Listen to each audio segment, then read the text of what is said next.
Sino yung bossing? Sino yung masusunod? Sino yung kinatatakutan? The man is the head of the family. The woman is the neck of the family. If you are the one who earns more, you're the one who leads. This is Modern Tribe. Modern families, timeless principles. Sino nga ba ang bossing sa pamamahay? Or maybe in relationships, yung lalaki ba? O yung babae? Yung husband ba? Or yung wife? This one is a very interesting topic given there are many relationship conflicts. So how do we deal with this? So I have a question for you, Gisela. Now, when it comes to big decisions in a marriage, who should make the big decisions in a marriage? Sa context to ng husband and wife, Siyempre, ano nga naman yung mga anak, di ba? Who makes the big decisions? First, i-define natin ano yung mga big decision. Let's say yung mga kailan mga anak, ilang mga anak yung kaya, let's say yung financial goals ninyo or maybe travel goals nyo. Who makes the big decisions in a marriage? Siyempre, kailangan tayong dalawa Dapat. sa ating in our context, no? Kasi when we got married, we became one. So we're not like individuals na single anymore. When we decide, kasama lagi yung isa. Right. Apektado lagi yung isa. So I can't say na, okay, I'm going to decide just for myself. Diba? Kasi pag nangyari yun, I need to go back to what marriage is all about. Yep. Diba? Sana hindi muna ako nagpakasal. I wasn't ready to share decisions, big and small, diba? With you. So who makes the big decisions? Dalawa tayo. Pinag-uusapan yan, diba? Yep. So there are times na you suggest a different thing. I suggest a different way. And then we weigh the pros and cons. Then we decide. Yep. Sometimes with reservations. Sometimes all out na yung isa mag-180 degree na 180 degrees realizing na, oh, you have a better suggestion. Yep. Diba? And it's not always the husband's idea. It's not always the wife's idea.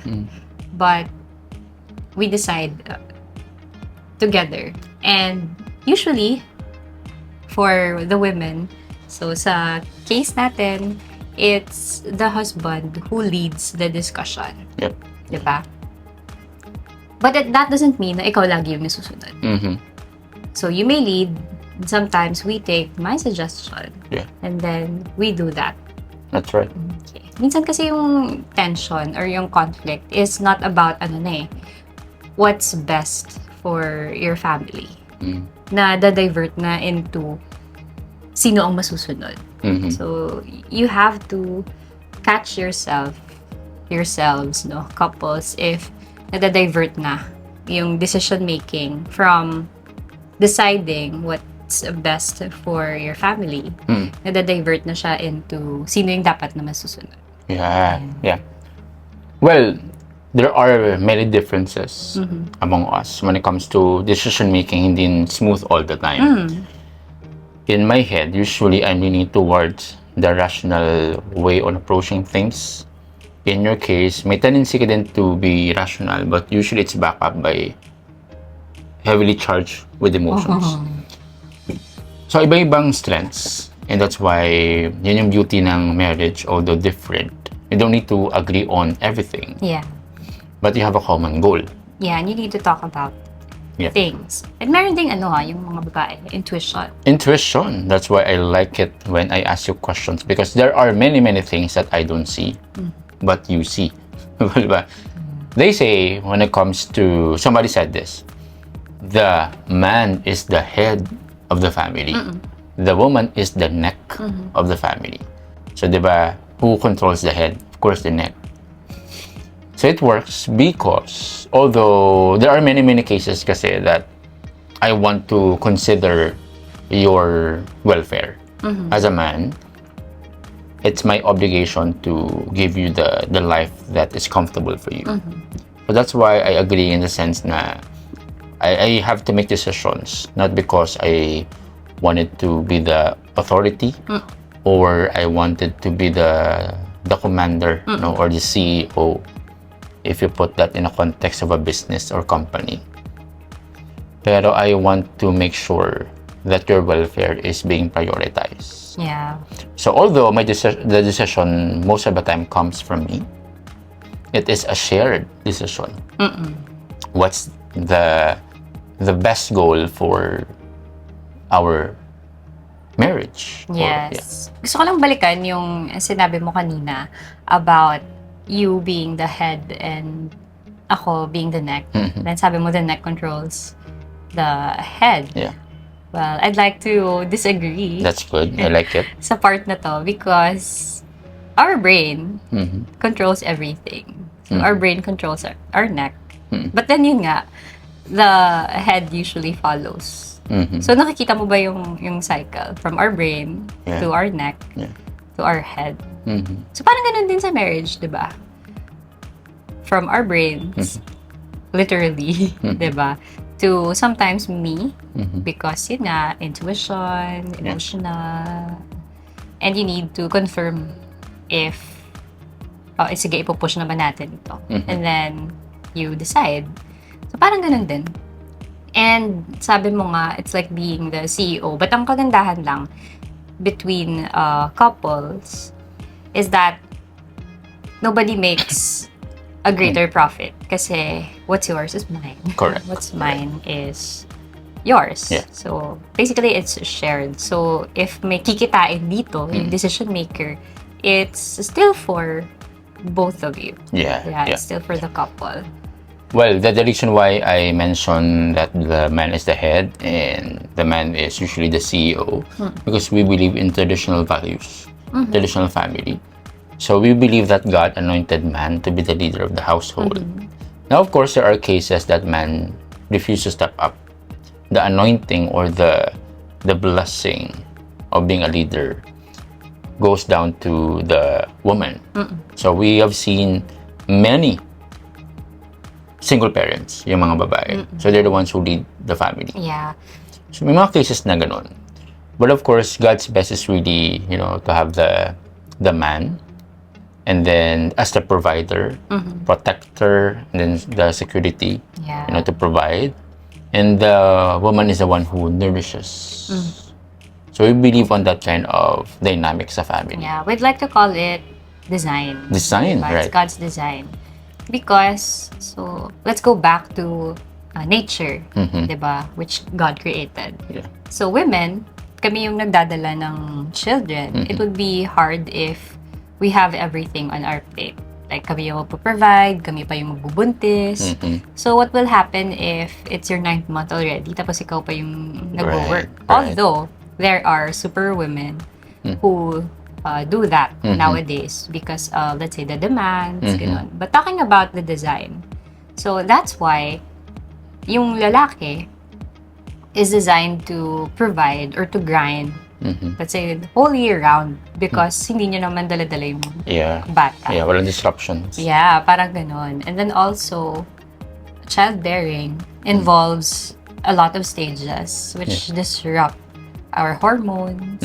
So when it comes also to decision making, being firm and logical, yung mga lalaki, you don't experience those things. So naturally, based on our design, diba, na sinasabi natin, parang doon ko nakikita na how beautiful it would be if we embrace our complementary roles. Diba? But that doesn't make women less powerful, ika nga, sa mga lalaki. Because, iba naman yung design namin. Yeah.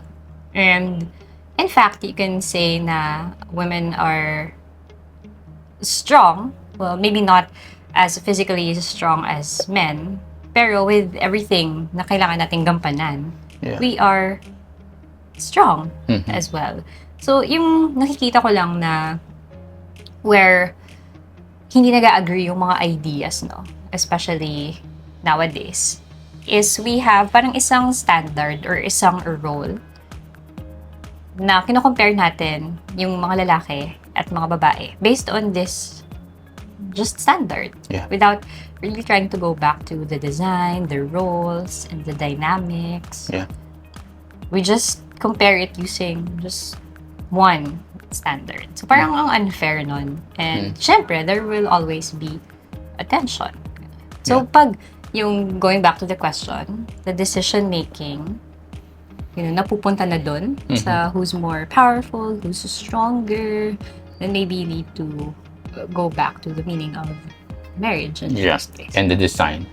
So, yung mga lalaki na nag-refuse mag-step up and they are demanding for submission from their wife, I would say they don't deserve it because you don't ask for respect, you earn it.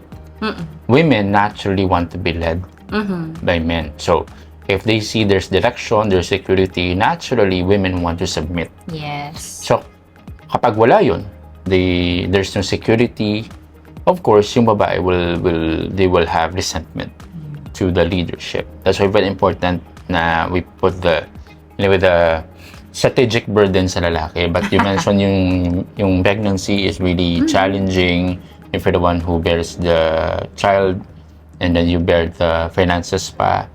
It is not sustainable. Yes, and I'd like to share, especially sa women who are leaders and society feels na, oh, sayang ka because why did you quit your job? You're such a leader. You'd be a great asset to a company or an institution.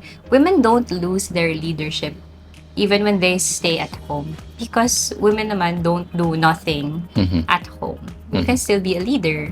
And if you want to work, marami ding work ngayon na involves work from home lang, diba? Right. It involves something at home. But you can execute your leadership din sa bahay. Yeah. Diba? You explore your role as a wife. Ang daming kailangan i-manage sa household, which usually the husbands, not all, but usually the husbands, wala na silang time for that. Diba? Like, ano yung mga kailangan bilhin? What are your needs? And then, when a woman gets pregnant, it's she who dictates her needs. Correct, and the husband provides. So, you don't really lose your leadership role in a sense. Piniplay mo lang siya in a different setup. Yeah. In a different setting. And how beautiful it is to discover the things that you can actually do, diba? Aside sa mga nakasanayan mo before. So, I strongly encourage women not to believe kapag sinasabihan kayo na sayang ka because you quit your job to be a stay-at-home wife. Yeah. Although, again, this varies case to case siya, depending on your needs and the situation of your family. So, meaning to say, if you're a wife, it's not inferiority. It's complementary. Totally. Yes. Design is unique. That's why we appreciate the differences dun sa strengths natin. Okay, so ano naman yung masasabi mo to those people who set a double standard in leadership roles at home? So, bakit kapag ang lalaki nagli-lead, normal lang? Pero, pag babae, siya na agad ang dominant, ang sungit. Well, first you have to define it. Yung culture natin, of course, we began in a cultural, traditional setup na lalaki talaga yung mag-secure, mag-provide. So, if you are the one who provides and leads, you're the leader. Kapag babae, of course, you're the one who nurtures. So, other people might think na parang hindi nagre-resonate. They can't reconcile the idea na babae nagsi-step up. May mga cases in which yung babae yung mas mataas yung sweldo kasi sa lalaki. So, may mga cases na if you're the one who earns more you're the one who leads. Well, again, we believe, and I believe strongly, na yung traditional setup is yung lalaki will take charge. Will provide and protect. Yung babae mag-nourish. Complementary yun.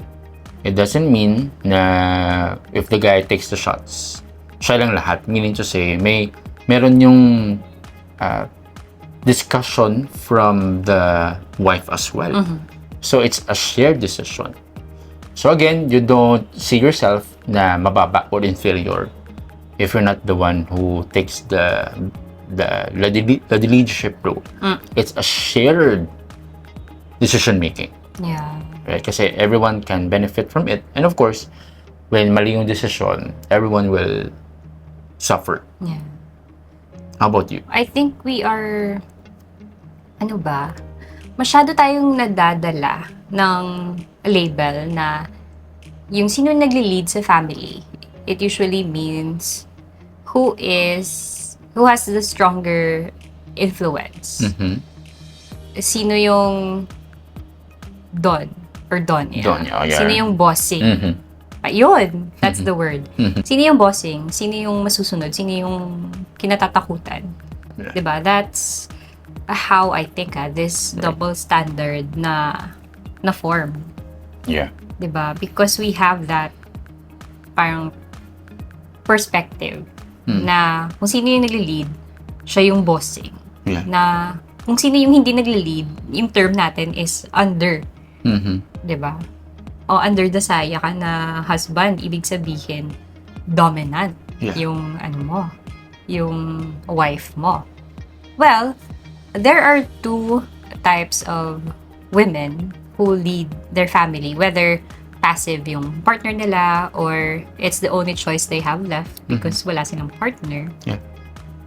So there are women who lead but hindi sila dominant or hindi sila masungit. They are naturally, leaders.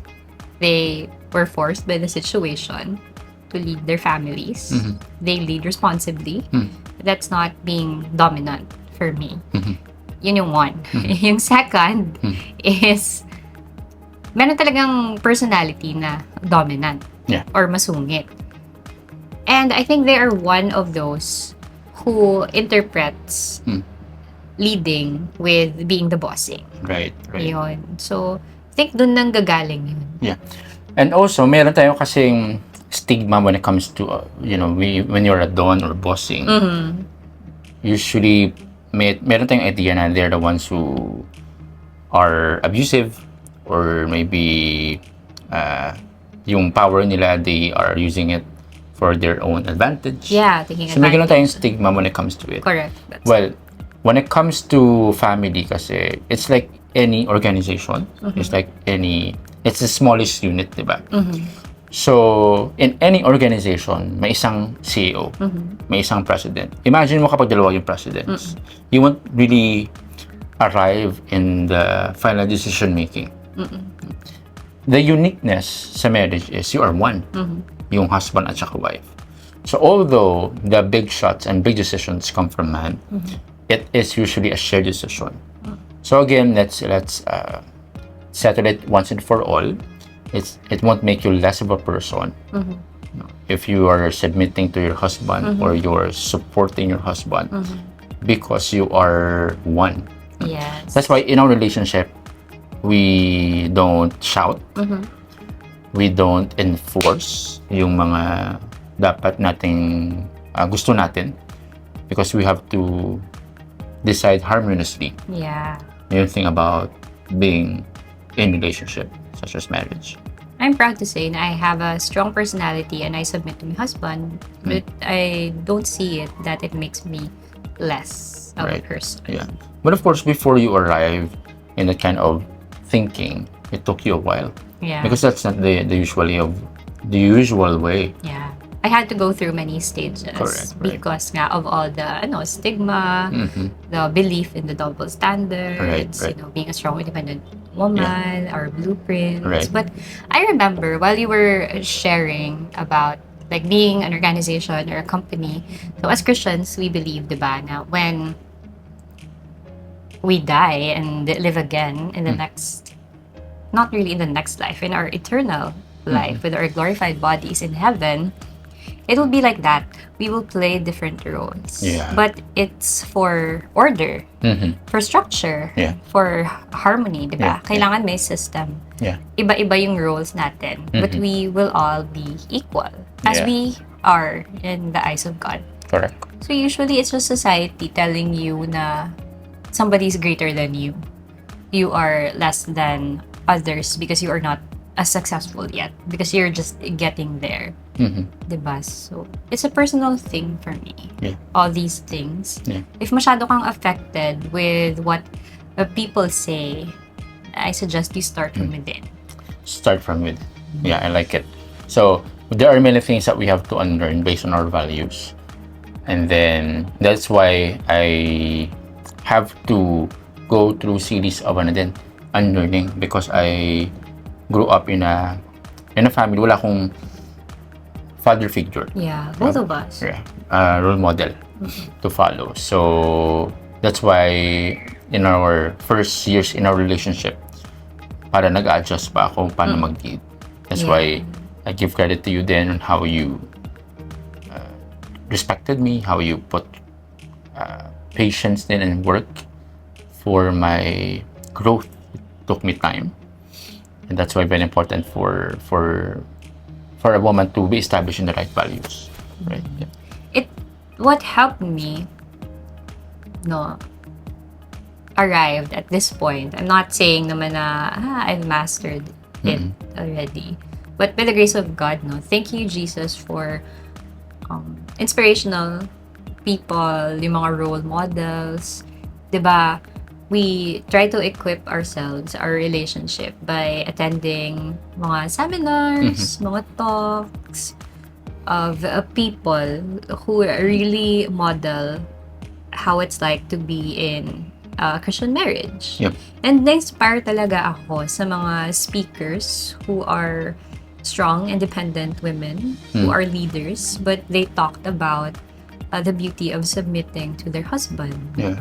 And we also had our pre-marriage counseling, and we read books, listened to sermons, so we understand better the design, and it really helped us embrace our roles, and it made so much difference talaga sa relationship natin, especially sa marriage natin now. 100%. Right? 100%. It's a process, and I'm happy that we are on the same page. Yeah, and don't journey alone as a couple.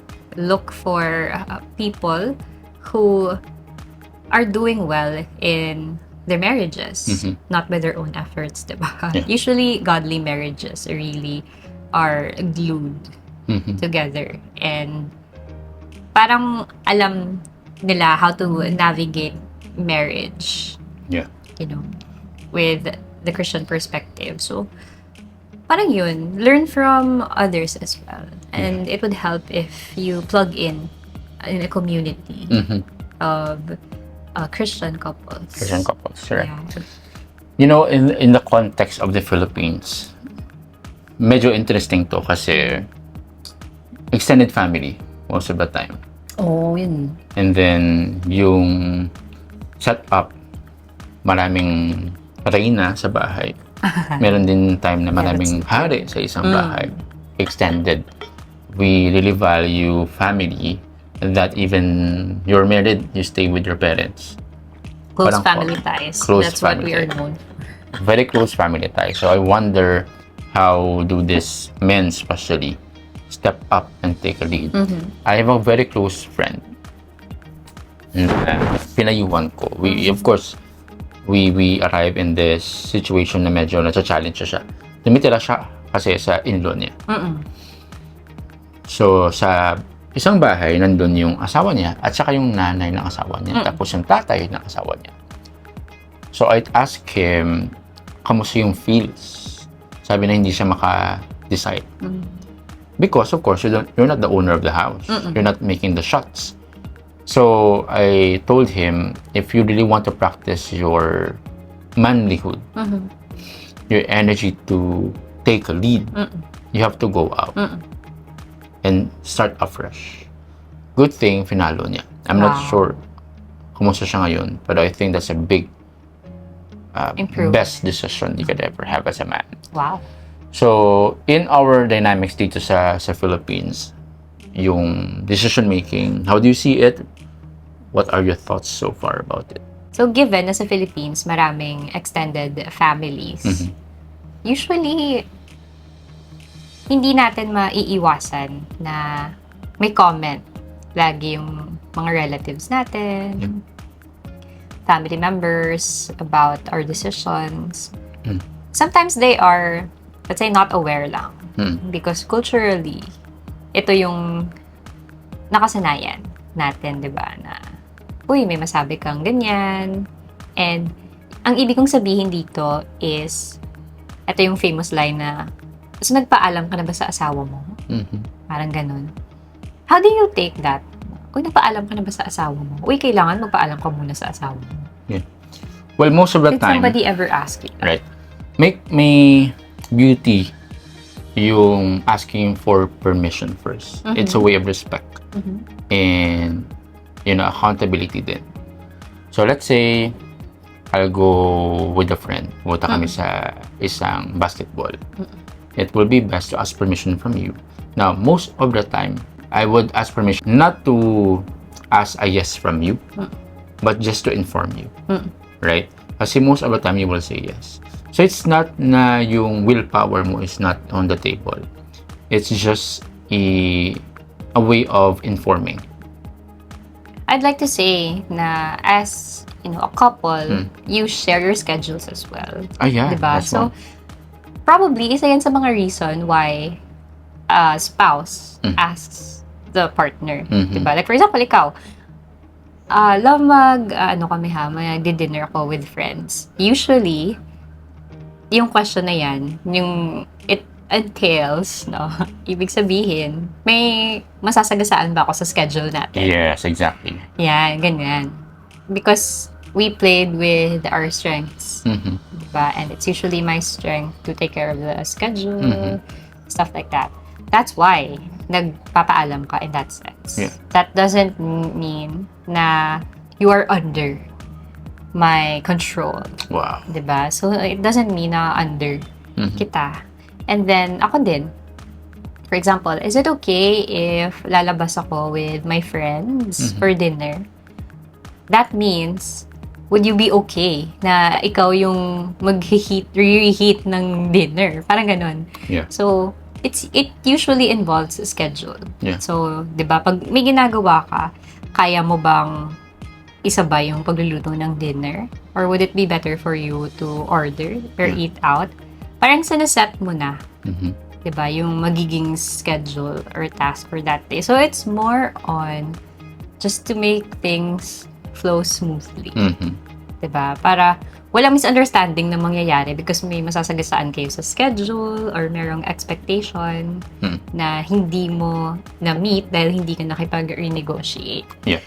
You know what? It works all the time. When I ask permission from you, when I inform you, usually may mga na-overlook talaga ako ng schedule sa calendar na hindi ko nakita. So, parang parang beneficial talaga siya when I inform you first. Kasi it simplifies my mind if may masasagasaan ako or wala dun sa schedule ko. So, it's simple. Right? Yeah, but Less puntahan stress. naman natin yung yung root ng ibang mag-asawa why they need to ask permission. There's this issue of mistrust kasi. Right. Diba? Usually, pag nagpaalam, let's say, sa inuman, okay, at sabi yung asawa na hindi because, yun nga, may trust issues, that's a different thing. Yep. And dyan din lumalabas yung tinitis ng mga tropa ng husband na, ay, under ka pala ng misis mo. So, again, these are just tip ng iceberg. There's an underlying issue that you need to deal with as a couple. Again, it's not about kung sino yung under ng isa. But think of it as there is something that you need to work on or improve in your relationship para mawala ito. Yeah. Para mawala yung label na under ka ni ganito, ganyan. Okay, always go back to why you are doing things or why do you make decisions this way. Right. Yeah. Well, that's very, very helpful. And again, dito sa Modern Tribe, our goal is to equip you to embrace timeless values regardless which stage ka man ngayon, searching, or maybe may girlfriend ka na or boyfriend or married ka na for how many years. Our goal is for us to go back to our traditional values because it's priceless, it's timeless. Yeah, and I'd like to add before we end, no, at the end of the day, a relationship, and especially a marriage, ay isang partnership. So, Right. you have to see it as something na hindi siya competition. Yeah. Okay, that's when you can work together para magtagumpay bilang isang team and Yeah. not someone better than the other Exactly, in an right. existing relationship. Right. It's a team. If you don't work it out, of course, you're the one who will be affected then. Yeah. So, it won't be easy, of course. But as you grow, and as you have these values rooted together, I'm sure it will be worth it. Yeah. If you have comments or maybe questions, suggestions, feel free to connect with us, Modern Tribe. We are mostly active on Facebook. Again, this is Modern Modern Tribe, Tribe. helping modern families. Embrace timeless values.